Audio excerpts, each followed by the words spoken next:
Hello, everyone, and welcome back to another episode of Maritime Deluxe. I'm Billy Cole. Today, I am joined by Dru Guimond, who is going to be traveling throughout the country this year in his new van. He's going to be living out of his van, and once he gets to British Columbia, he will be planting trees. Now, we were supposed to record this episode in his van, but unfortunately, it wasn't ready to be driven up to Fredericton, where I'm located, so we had to do a Zoom call. But nonetheless, take a listen, and I hope you enjoy.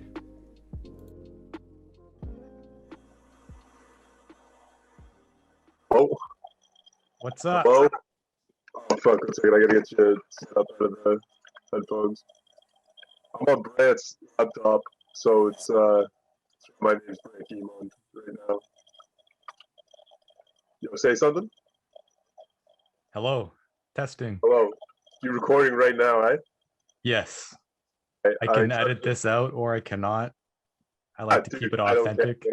Whatever it feels like. How you been? I've been good, man. I'm trying to get the audio to come through my headset still right now, so I'll get that sorted out. Van is a Canadian Tire right now, and I gotta pick that up when it's ready. I don't know when it's. I have to figure that out later though. Yeah. When'd you take that there? It was at noontime when I took it. They're telling me there's a whole bunch more stuff that I gotta do to get it inspected and stuff. Jeez. I'm gonna find a nice gentleman who will inspect it for me anyways. Yeah, it's a lengthy process, it sounds like. Yeah, it is. Like, I had to get someone set up to come check the van before I bought it and stuff because I didn't want to just buy it and then be like have $8,000 to put into it to be able to run it and stuff. And that was like just the beginning of the cost, was paying someone to go look at the van to see if I should even buy it. And since then, it's just everything else adds on to it. How much was it again to begin with? It was $3,500 to begin with, like just buying it from the fellow Brent, who's an absolute gem, like a real good guy. So $3,500 to buy it, and then I just spent $1,500 to Mackenzie Walters, who graduated a few years before us. Him and his dad have a little shop. They did all the body work for me on the car. Great people as well. They kind of taught me stuff because I'm not mechanically inclined. So they taught me about cars and few things that I have to look for and pay attention to. So $1,500 there, $3,500. Insurance costs like $250 a month or something. Now tires going on will probably cost me like $600, I'd say. Yeah. I set a budget of $7, so we're looking okay. Before we go any further with the van talk, which is going to be, I'm really excited to talk about your whole plan this summer. Why don't you just introduce yourself so to give the viewers an idea of who you are? Yeah, good call. See, I just know you, so I'm just hopping in. Hey, what's up, man? But I'm Dru. I grew up in Riverview, New Brunswick. I had moved to Riverview when I was around 8 or 9 from a town outside of Boston, Massachusetts called West Springfield. I was not born, but my family were permanent residents of Las Vegas when I was born. It just so happened my uncles were having a wedding, so I'm born Canadian. And really, the majority of my upbringing has been Canadian, small town Riverview, New Brunswick. Yeah. I sorry, go ahead. No, you go. I was like, I'm just trying to fill silence. It's like, so who am I? That's a good question. I find that question always throws people off, and it's just something I use to like try and get things flowing. Yeah. But then really, have you ever been asked to tell someone who you are? No, not really. Usually you just kind of demonstrate it, just by being. Yeah, I've never been asked that question. I wouldn't know what to say. I'm just a Well, then who dude. are you, Billy? I don't know. that's the thing. It's like we're trying to figure it out. Like that's the biggest. Like that's a common theme in my life. Is like I don't know who I am. I'd like to know one day. Like Yeah, I have no idea. I find this year throughout the whole pandemic, you kind of start to learn a little bit about yourself. yeah, absolutely.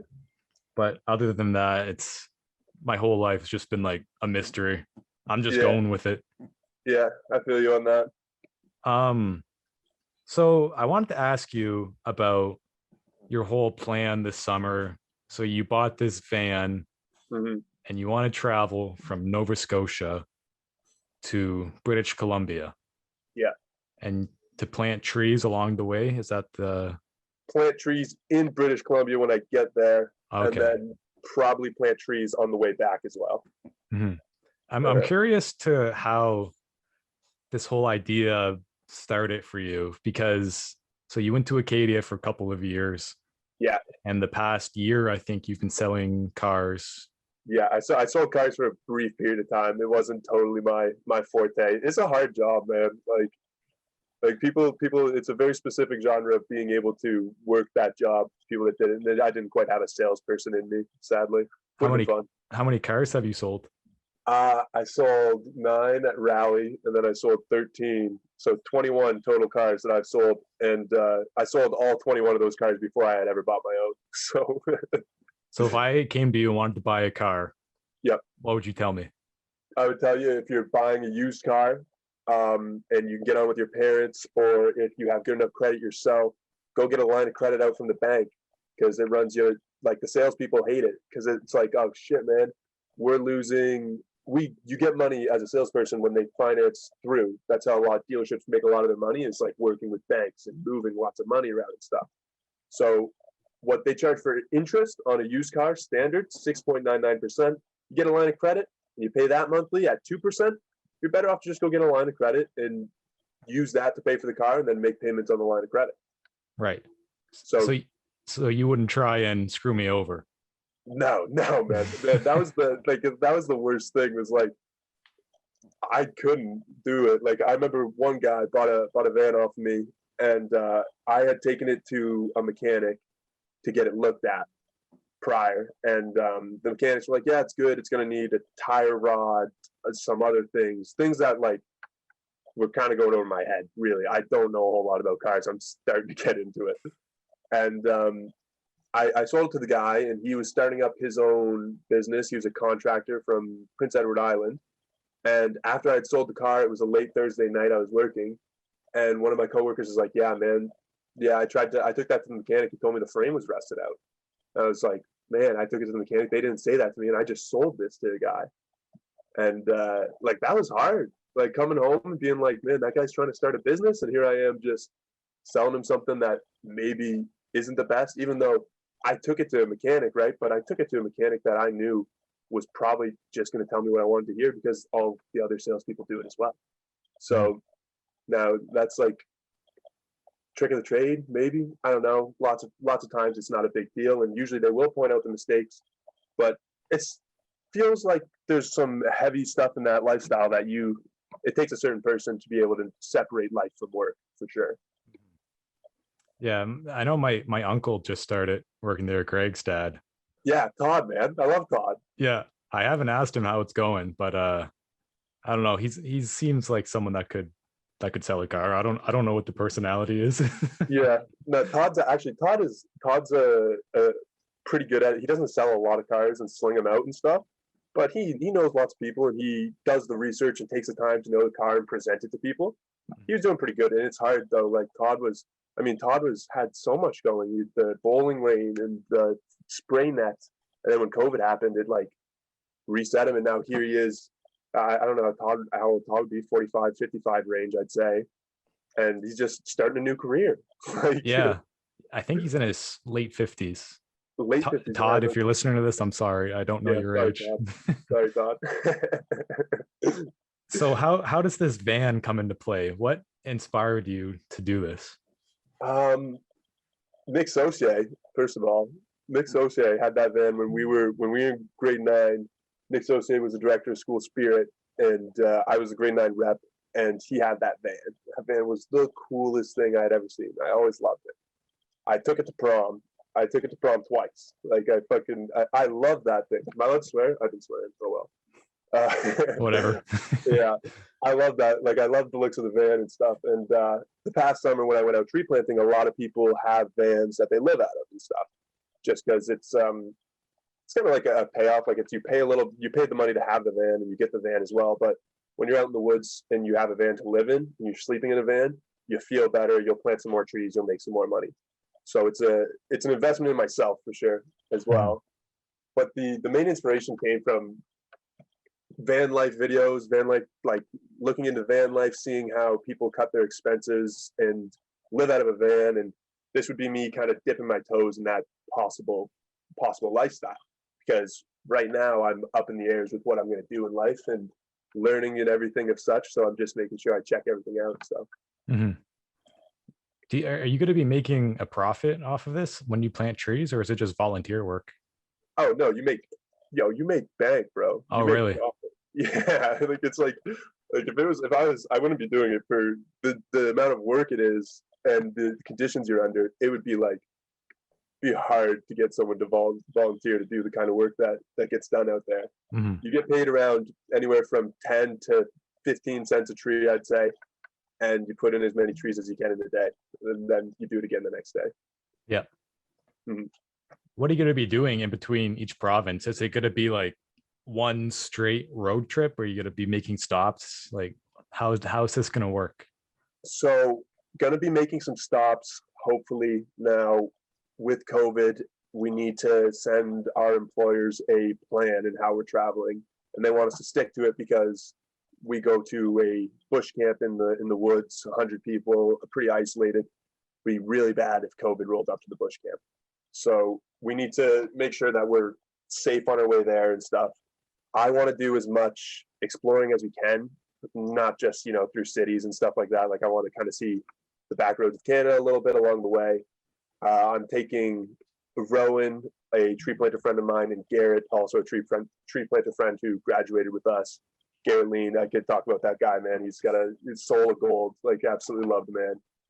And we have some people that we want to meet along the way. An artist who's a tree planter friend who has made a little piece for me to put in the van. I need to pick that up in Ottawa.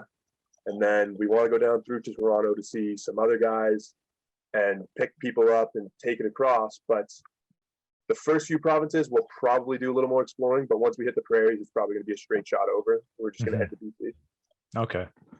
And you wanted to start a podcast, you said, out from the van. Yes. Yeah. I've ordered all the equipment. I've got the little inverter thing so that I can plug stuff in. I'm really hoping it doesn't blow fuses and stuff. I'll figure it out if something's wrong before I leave, but I'm just hoping with what I have worked. But the podcast that I would be looking into making would be, actually, I found the name of it, which was, I've been kind of, it's strange. I know that you started the podcast here as well. And it's like, what's the saying here? Like 1 second of doing is worth more than 10 minutes of thinking. So I'm not entirely sure what I want to do with the podcast just yet, but I have an idea. And instead of sitting here thinking about it, kind of getting on it and going with that seems to be the best way to do it. And then things naturally fall into place. So with Elle's artwork that she did, she has a little line on it that says "a path worth taking," and I saw that and I was like, absolutely amazing. A path worth taking. I'm kind of going and making my own path, and I want to be able to interview these other people about their lives and how they perceive themselves and how they've understood their path, and kind of really, I'm just going for infinite wisdom at the end of the day. Like, I want to hear everyone's stories and know why they think the way they do, because I have a core belief that everyone believes they're doing the right thing. People don't walk around thinking they're doing the wrong thing. Right. So oftentimes just listening and trying your best to understand will gain you more insight rather than telling someone they're wrong. So yeah, I thought the hardest part of starting this for me was like actually getting it started, because I had been wanting to do this for, I don't know, for maybe a couple years now. I've always wanted to like make content. Yeah. And I kept saying like, I'm going to do it. And then I just never did it until, Yeah. So what I actually did was I told my bosses from the Aquinian, which is the St. Thomas newspaper that I'm an editor for. I said, hey, I'm doing this and I'm telling you, because if I don't, I'm going to look like an idiot. So here we are. And I'm not quite sure what I'm doing. I'll be honest. And for a good bit, you probably won't know what you're doing either. No. But that's what's been making this so exciting for me. It's just going with it and going onward with it. Um, but yeah, I envy you because I would love to just take a summer and travel through Canada. I think that would be so awesome. Yeah, I'm pretty excited. I had to make some tough decisions, as in flunk out of school and then work real hard for a little while, make as much money as I could, and you know, deal with various things that have led me to this point where really it feels like it was my only option at the end of it. Like, I know that sounds ridiculous because I could just I could just work, I could just head back to school. There's so many other things, but in order for me to have gotten a little bit out of having gone through university, not done well, dropped out, put myself into this scenario where I was a working man, and then I end up finding myself out in the woods. I feel like to create a reasoning behind what I have done, I have the idea of running around with the band and creating something so that I have something to follow. Mhm. So that's where it's ended up taking me so far. It's like, as much of a opportunity it is and a possibility it is, feels like that's it. This is what I wanted to do. This is what is getting done, kind of thing. Yeah, I don't have anyone who I've told to hold me accountable. It's just been all out there the whole time. So yeah. I want to ask about university and yourself. You said you didn't do all that well, and you mainly went there to play football, if I'm yeah. not mistaken, and you had some injury problems. What were those problems that you had? So I, I rolled up to Acadia as a ripe 17-year-old who was probably around 6'3", 6'4" range, and weighed like a buck 70. It was a very like a stick. Like, it was very. I hadn't hit the real dense part of puberty yet, really, at the end of the day. And I go to my first Axeman practice, and we're not even in gear. We're not hitting people. It's just we're doing warm up, man. And I dislocate my knee.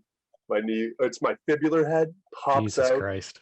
So first season, like I went to this school, like really, I was really unsure. I wanted to do a gap year. I wasn't sure if I wanted to go to school. But one of the main factors was, if you take a year off, football teams are a lot less interested in you and giving you scholarships and things like that. And coming out of my football season in high school and then going and playing Team Canada in the International Bowl, it's like I had eyes on me. So it's like, okay, I'm gonna go do this.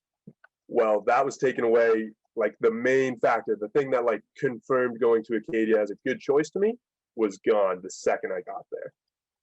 And it's really first semester, second semester, like first year, second semester started to dip off. I did okay grade wise and stuff right in the start, but it took me a while to really understand that I had made a choice off of a decision that had been taken away from me because of these injuries. And it spiraled me down like terrible mental illness paths where it would just be like, I'm unable to go train for the football team, and I feel as if I'm not working as hard. And I project these emotions onto myself and how my peers view me, and then I just drag myself down. And it was it was very, very tough. And it took me like a quite some time to start to understand that. And it was in my second season where I had worked really, really hard, and I had gotten up to being a starter. And it was our last day of spring camp, which is the end of the year spring camp. After exams, we have it, and then you head home for the summer. And it was the last day of spring camp that I was going up in a drill against a guy named Chad. Chad was back at spring camp. This was Chad's 5th spring camp, and he was coming back for his 6th season. And it was like, Chad is infamous, had many stories to tell about Chad. But I love telling this story because I know Chad, I know it weighs on Chad a little bit, but he doesn't really bother him because we're friends. But Chad, when we were doing the drill, pulls my arm and it pops out. I dislocate my shoulder, which is still a running problem that I can't get rid of. Well, Chad didn't even come back to play his 6th year. So his last practice at Acadia was just pulling my shoulder out and then leaving. Tarnishing the career of Dru Guimond. Yeah, that was the end of it right there. And I went and had surgery, and then after surgery went to plant trees that summer. And that's then we lead up to the current times of where I am. Mhm. So you didn't go to school for your third year, did you? That would have been last year. Yeah, I was there for the first half of the year. For the first, like, I dropped out at Christmas time. Hmm. And you said you I kind did of drop out. realized, My grades were terrible, but I did willingly drop out. right. And because you said you realized that you were just there to play football, and Yeah, that kind of the whole purpose of going to school was to play football. yeah, and that wasn't there anymore. I was just And kind of floundering. yeah, and how did you feel? Like, I know personally, when I stopped playing basketball in grade 12, I had Hmm. no scholarship offers. I'm thinking, what the fuck am I doing with myself? Yep. And I have like nothing to push for. Did you feel that same type of feeling? Yeah, absolutely. It's like nothing to work towards, to grind towards, nothing to, you know, kind of dump that soul into a little bit. It's a different Mhm. kind of work when it comes to a thing that you're passionate about, where it's like it's work, but it's not the negative feeling of what work is associated with all the time. And Right. then that being taken away is like a yo. It's like not a fun spot, man. Like sports going gone in life, that's tough. Like Yeah. I see more and more people like joining men's league and stuff, and I'm like, I totally understand. Like when I was playing high school sports, I was like, who plays in men's leagues? And now I'm like, okay, yeah, I get it. Like, There's some people that say they're like, well, what does it really matter? You're just stopping playing. Like, I don't see the big deal, but really it's like, who are you influencing now? What are you pushing for? Your teammates that you consider brothers. It's like mm, that's all gone, and it's a whole part of your life in the past. yeah, Um, but yeah, we had spoken about this whole self-identity mission. uh, yeah. Do you think that this is kind of like a finding for, or not a finding, but like what am I trying to say here? A search. Yeah, I don't know how I didn't think of that word, but No, I got you, man. I got you. do you think this It's is like a search for you? Yeah, absolutely, absolutely. It's it comes to a point where it's like I've gone through a whack of phases in my life, we'll say, from high school being like I graduated with the Henry Birch Medallion for leadership. I student body president, football captain, played on the hockey team as assistant captain, improv. Yeah, yeah, I was very involved, did lots. Um, lived like what would be considered a good life. Like you Mhm. look from the outside looking in, it's like, okay, yeah. And then I went to Acadia where it was only football oriented, and then football was taken away, and I ended up not being involved with stuff and had way more time on my hands than I was used to. Now, being in that negative environment, I say negative environment because I was unhappy being there because I was there for the wrong reasons. Uh, and the time led me to kind of create a false identity of who I was off of the other people who had seen me, perceived me, what I thought of myself, you know. And then I ended up creating something that it isn't the person that I've built up throughout my life. It wasn't the person that I was. So I knew I had to change that, and now I'm getting back out into life. We'll say I say life because at university I felt kind of held down, like I couldn't expand that bubble of my life that I was in. So now I'm getting back to this portion where I'm expanding my life again, and I'm on a search to nail down who I think that real Dru guy is. But the further I get into it, the more I start to realize like it's always changing. Like always a different person. Every time you're looking for an answer, it's like the second I hear something from someone else, well now my thoughts are completely dictated by okay, well this exists as well. So search for who I am, yeah, absolutely. Search just for anything, something. We end up at this wall of like I'm looking for something, like Like a passion, kind of. yeah, yeah, absolutely, like a passion, Hmm. I something remember, to keep you going. I remember leaving high school, the most uncertain I've ever been with myself, Yeah, because I felt all this pressure to go to university, and I had decided on St. Thomas, which Honestly, at the time, I probably shouldn't have. I'm glad I did. Yeah, But like I said, you stop playing basketball, had people kind of tell me things that weren't the most positive reinforcing. yeah, Um, just a dark time, you could say, really, just of uncertainty. yeah, yeah. Find a lot of the time the darkest times come from those moments of absolute uncertainty where Hmm. there's no direction to look at. Right. So when there's a direction to look at, you can find hope most of the time. Yeah. Um, I got this wooden chair. You want to see it? yeah, sure, man. Awesome. It's from IKEA. Yeah. My favorite thing to do is just throw people off sometimes. I'm sorry. Yo, you know who does that? Christian Baker Yeah, he does do that. does do that. He'll just stare at you sometimes. Yeah, he's a weird guy sometimes, but we love him. Yeah, we love him. We love him. You used to do improv, so you're probably pretty good at that. Oh yeah, oh yeah. I improv is one of the is a staple in my growing. I'd say it was. I started improv in grade 10, the year I didn't make student council because Sanderson had won that year. So I was like, I need a new hobby. I'm gonna try out for improv, and that shit's dope. That is so fun. Like it's one of the most accepting communities ever. And people get up. It takes a lot to get up on stage and just make things up. Like one of the big portions of improv is really committing to what you're doing. And to do that, you need to kind of drop down those barriers, which is a pretty scary thing to do. Uh, Improv teaches a lot of life lessons across things that have helped me be successful in other areas of life. One of the things being accepting offers, which is an improv thing. Basically, just go. Accepting offers is basically listening. It's like Right. I'm looping back to having said listening to someone's story rather than figuring out what's wrong with it. Listening to someone, accepting that offer and letting it settle for a second before you make a response is one of the things improv has taught me that I love. I had some great memories with improv, man. We went to nationals 3 times, Yep. and it was in Ottawa, and we were just like we were kids on an improv team, and we would be in Ottawa for a week's time. Nationals, we perform one night. If you made finals, you get to perform on the last night.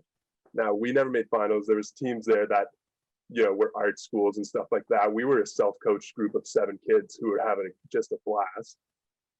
But we'd sneak out sometimes. Shh, don't tell anyone.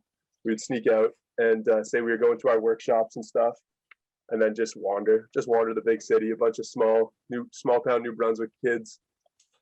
Man, there's some pretty fond memories there. Yeah. You probably need those skills too when you were selling cars. Yeah, no, it translated pretty well to that. It's selling a car is a lot like just keeping a scene going and dictating the scene in your direction. So Right. And you'll need that too when you start podcasting. yes, Because sometimes you draw blanks when you're interviewing. on occasion, man. No, on Yeah, occasion it happens. it happens and it can be really embarrassing sometimes, but just going with the flow, like we said. Yes, of Um, course. so going into this whole journey of yours, what are you looking forward to the most? Hmm. Uh, say looking forward the most to starting up the podcast and not so much the outreach of the podcast that it might have in such, but having the arsenal of all these interviews and conversations I've had with people at my disposal to look back on, to understand and to what the direction I'm going in life is based off of. Mhm. Because a lot of what I'm looking for out in the woods and stuff, people who are going to be talking are going to be people who are taking a similar path to what I am currently on. And I'm really excited to have the reassurance of those other people through the interviews, knowing that people have been to dark spots, people have gone down these paths where eventually you got to turn around and make a change. I'm excited to have that at my fingertips, being able to look at that so that whenever I start to feel myself slipping into a bad mental state, then I can pull that back and go, hey, remember this? Remember the lessons you learned here? that as well as driving a van across the country, which is going to be so sick. Yeah, that's going to be pretty awesome. What's your setup like in the van? So currently, I have it's 4 captain chairs. So the driver's seats, the passenger seats, and then the 2 back seats. They all swivel and do turns. So what I have right now is a table that is a Monopoly board. It's like a game board. It's got Monopoly, Scrabble, chess. You buy them at Costco. Screwed to a table, and it sits in the middle. The mic's attached to that. But you end up with the 4 chairs turned all facing each other. And behind that, I'm going to have a backdrop of the artwork that I was talking about from my friend Ellis. And I'm going to have the camera facing from the windshield back. And I'm going to get the guests to sit in the driver's seat because I want to have the emphasis being on this is your interview. This is your time to speak. I don't want to record right away. I'd probably say an hour or so of getting them to speak first and, kind of loosening things up, getting on the same page, and then recording just mine and my co-host, whether it be Garrett or Rowan in that seat. That's a game time decision. Who we're talking to depends who would feed the other person's energy the best. That's why I also want to do the hour beforehand. So it's going to be shot back. You're going to see the backdrop, but it's going to be looking just over the shoulder of the driver's seat and the passenger seat. So all my guests are going to be anonymous. They can choose to be on camera if they want. They can choose to give out their name, but they don't have to. So you're going to be picking up random strangers and putting them in the van. Yeah, if we find a hitchhiker who wants to get in, yeah. Is the van going to be white? No, but it does have free candy written on the side. So Jesus Christ. Should have no problem getting guests in. Are you going to have internet in it? Nope. No. No internet. If I need internet, I'll drive to Starbucks. What a life. No internet. Could you imagine? Oh man, it's this past summer out in the woods, no phone. This past summer was fucked, man. Like I came out, like the news cycle must have been absolutely treacherous. Like the riots going on for the Black Lives Matter movement, COVID happening, things just being absolutely scattered. Like I broke my phone 2 weeks into tree planting, I think. Fell, dropped, destroyed. So I just didn't have a phone for 2.5, 3 months. And like, it was nice. Like not being connected. Like I think a lot of our unhappiness comes from the fact that we always are connected. And then the expectations within that connection is to continue to connect, even though sometimes you don't need that. Yeah, definitely agree with that. I'm always on my phone trying to connect with people on Twitter and Instagram. And it's just an endless cycle. Like it gets pretty bad when LinkedIn is part of your social media rotation. Oh, you got LinkedIn on the rotation now. I did. I had to once that happened, I thought to myself, I gotta reevaluate my plans here because something isn't going. Yeah, this would be a weird summer, or last summer would have been a weird summer to like not have a connection to the world with everything going on, like you mentioned. Yeah, it was a strange. It was in Edmonton. Right before our last 2 weeks of planting, we got into Edmonton, and I was able to go visit a friend who he was actually the starting free safety position that I played at Acadia. His name's Brandon Jennings, and I got to see him right before going back into the woods, just because I knew he was in the Edmonton area. Turned out he was only 10 minutes from where we were staying, so I got to go see him. And like, I still hadn't had a phone or anything, hadn't been connected or anything, and I was just like chatting with him. He's like, "How long you been in the woods for?" And I was like, told him I've been in the woods since January, February, March, April, May. And he's like, "Okay, we need to talk." And ran through everything in the world that was happening. Like it seemed like personally, my beliefs and my expectations, nothing had changed there, like in what was going on. But it seemed like it was a big cultural shift that had happened, and something that I was completely unaware of, but happy to see. So it was a weird time because I wasn't really a part of any of it, and I got a little bit of information on it, and then I was back in the woods for 2-3 more weeks. Wow, that's crazy. Yeah, just getting a quick update and then going back into the woods. A quick update back to the woods. Yeah, Jesus. So when you're going into this van and traveling around, where are you going to be sleeping? Like, where are you going to park the van? See, now you're thinking farther ahead than I ever have, Billy. I probably a dark spot under a tree. I mean, I'll probably lock the doors at nighttime. Actually, you know what? I'll be traveling with some other guys along the way, so they're probably not going to want to stay in the van. There's going to be four of us in there. Be a tight squeeze. They'll probably want to get like a hotel room or something.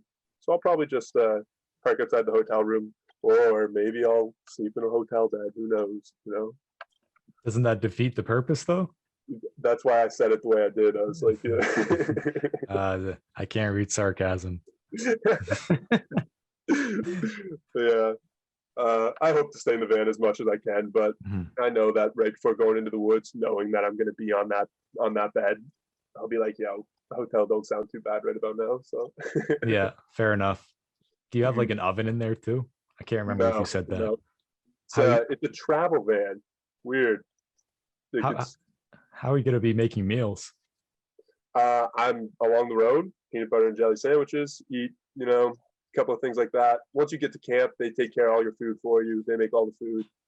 So it's the only time I have to worry about food is on the go. And honestly, probably a lot of peanut butter and jelly sandwiches. Like I can live off them, man. It doesn't bother me one bit. So Yes, sir. Yes.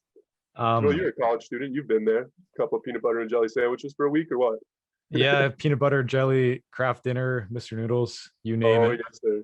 I remember first year when I lived in residence, they would close residence or the meal hall after like 8 o'clock. Yeah. And I had no money.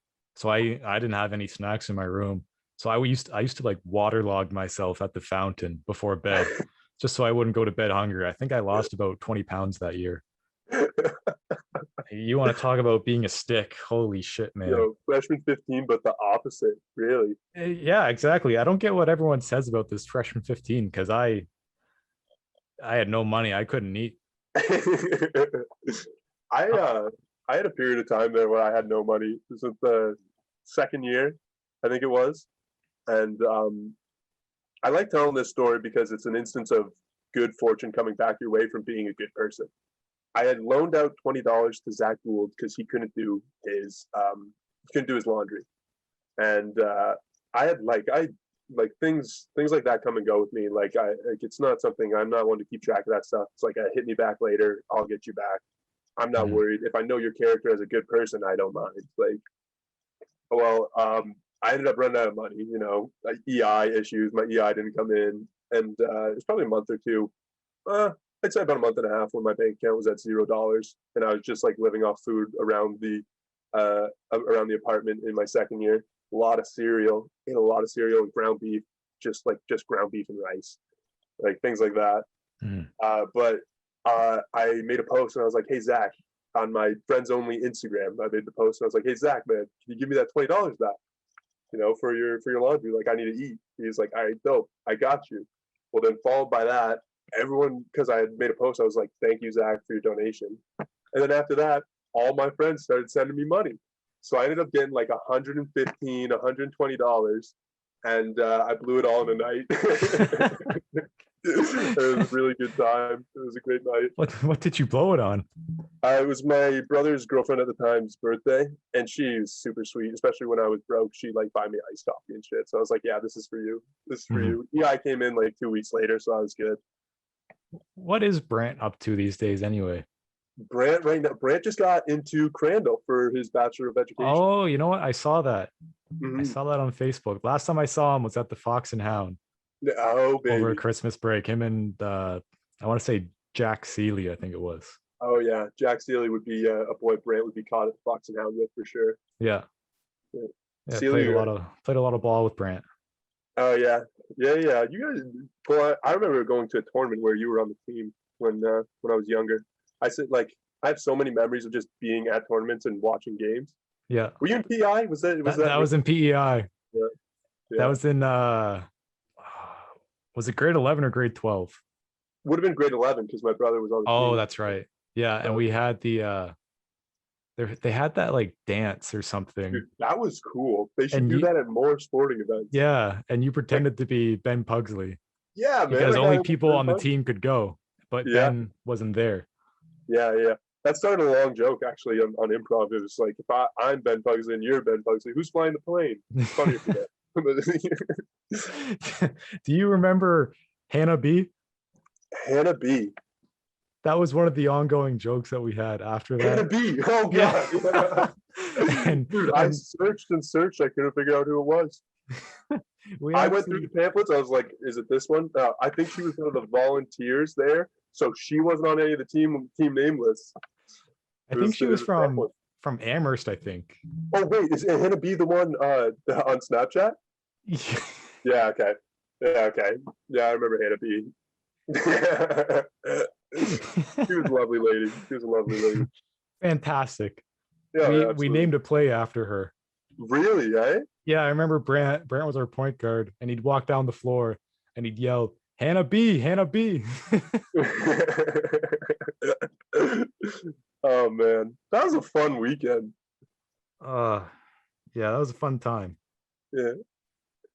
Yeah, Brant's actually playing for the Mustangs this summer. He's coming out of retirement. Oh, the Moncton Mustangs, the senior football team, right? Yes, yeah, I played a season with them. It was a good season. Yeah. I did that before going into my second year at Acadia because I wanted to get better at football, and then my shoulder, sad days. But playing with the Mustangs was great. It's a good group of guys, and they love having the young guns around too, man. Like, I get that. My favorite part of it was then they'd invite me to be on their Parley Beach 7-on-7s team. Oh, that's or is it not 7-on-7s? The rugby tournament. Yeah, I said 7-on-7s. I know that's the rugby tournament. I meant flag football. Oh yeah. Yeah, I was gonna say I didn't know you played rugby. No, I did go to one practice, but I was a track and field guy through and through. So yeah, I gave rugby a shot, and I played a little bit at university. But actually, I had a similar story to yours. I after my first year, I'd worked super hard to be a starter. I started my first game of my second season. I was a starter, and I got a concussion and broke my nose because some dude sucker punched me. I don't know why. I was just in the area and he just punched me, and it broke my nose because I'm kind of a pussy, and I was like, well, I can't play anymore. So I finished out the game, and then I had to miss a couple weeks, lost my starting spot, and at the end I said, you know what, fuck this, and I quit rugby. Yeah. It feels like to me, university level sport felt like a pit for effort and time. It was like it requires a lot of effort, time. It's a lifestyle to be successful in something like that. And unless you're seeing the results you want, it feels like that effort and time is just wasted, even though it's added towards a product that you want at the end. Until you see the results, it's really hard to have that faith that it's going to work out, especially when you get an injury and it sets you back 3 months. Like, yeah, I only had a minor injury. It set me back a couple of weeks, but that was enough to lose my starting spot and then just kind of lose my drive. Yeah, absolutely. Yeah, I feel you on that. Sports be tough. We're closing up close to an hour here. Is there anything else that you wanted to bring up that I may have missed? Good question, Billy. Thanks, Drew. One thing I believe in that, given a platform to talk about it, which I'll probably talk a good bit about on the pod when I get it up and running, is a switch from mental health advocacy to mental illness advocacy. I think that a lot of things that are going on in our environment today, although very much trying to be helpful in the mental health realm, is majorly based on mental health. Well, mental health is usually what's lacking when it comes to mental illness. A lot of people don't get into the nitty-gritty signs of mental illness that come around.